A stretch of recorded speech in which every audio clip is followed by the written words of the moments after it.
I can't give you a web page to go look at it, but if you're hearing this after December 14th, just go to acceleratedmedicalpractices.com and go under services. It's called Power Automation Engine.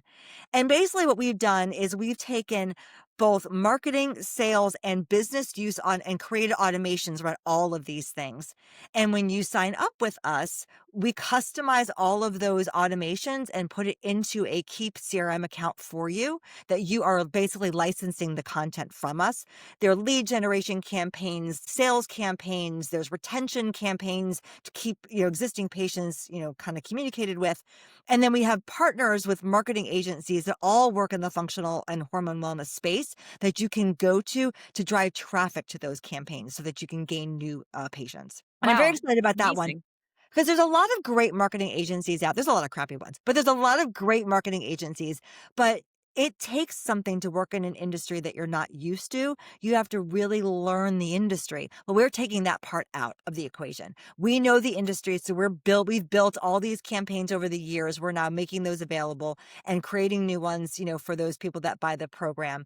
And so the marketer themselves, all they need to know is how to do great SEO, how to do great ad management, how to do great social media, because the messaging for the campaigns have already been done for them. Amazing. And I'm going to put all the links in the show description too, so people can easily find everything. But that Thank sounds you. pretty incredible, Jody. So that'll be Thanks. out after December 14th. Yes. Yeah. We're going to the A4M conference. And if anyone's listening who is a functional medicine doctor, you probably know what A4M is. It's one of the largest organizations that service functional and hormone medicine.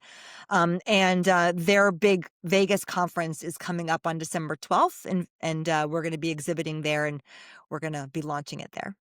Excellent. Oh, that's exciting. Yeah, I'm excited. That is very exciting. So I just want to ask from the perspective of a patient, what do you think a patient should look for when they are first going to a hormone clinic or a functional medicine practitioner? I'd love to get your perspective on that from the patient side. Absolutely. So the very first thing is the staff.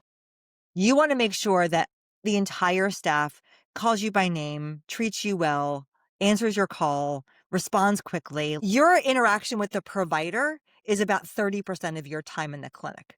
The other 70% is with the staff. If the staff is awful, then I wouldn't say don't go, but you want to know that going in, and you can always share that with the provider. The second most important thing is you want to know where they've been trained. What do they know? So there is no license, there's no certification required to do hormone medicine.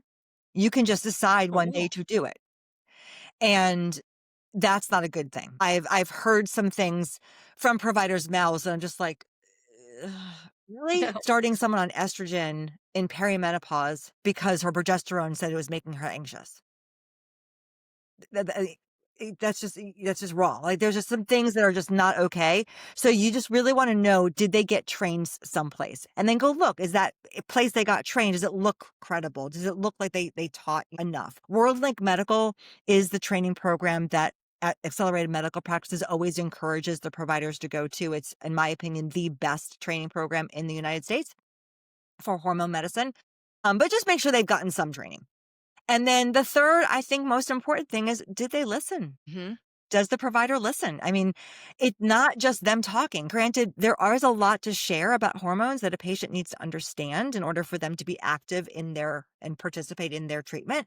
But it should be about you, especially on the first appointment. Lots of questions. If they ask you to fill out a bunch of paperwork, did they read it before they got there? If not, why'd they ask you to fill it out? Like, Yeah. the provider needs to understand you. As you said, it's personalized medicine, and therefore you've got to get personal. Yeah, and the best providers in my experience, like, spend time with you. I mean, I was amazed, like, the blood work came back and I was working with my practitioner, and I mean, I spent an hour and she explained everything. And I love that because now I always say I'm not a medical professional either, and I always make that clear in my podcast, but I am a much more informed patient. And I understand, like, when blood work comes back where things should be, even if it's green. But I know that the functional medicine has they put a higher demand on what these results should be, Absolutely. Yeah. And so now I know that. And like, I can't believe, like, just as an example, fasting insulin, I can't believe conventional medicine thinks like 18 is okay if for your fasting insulin. Functional medicine wants it to be 8 or below. My last results came back, and I think it was at 3.9. But yes, I totally agree with you. Your provider should spend time explaining your blood work, and you as the patient should be interested in learning about this because it is your life.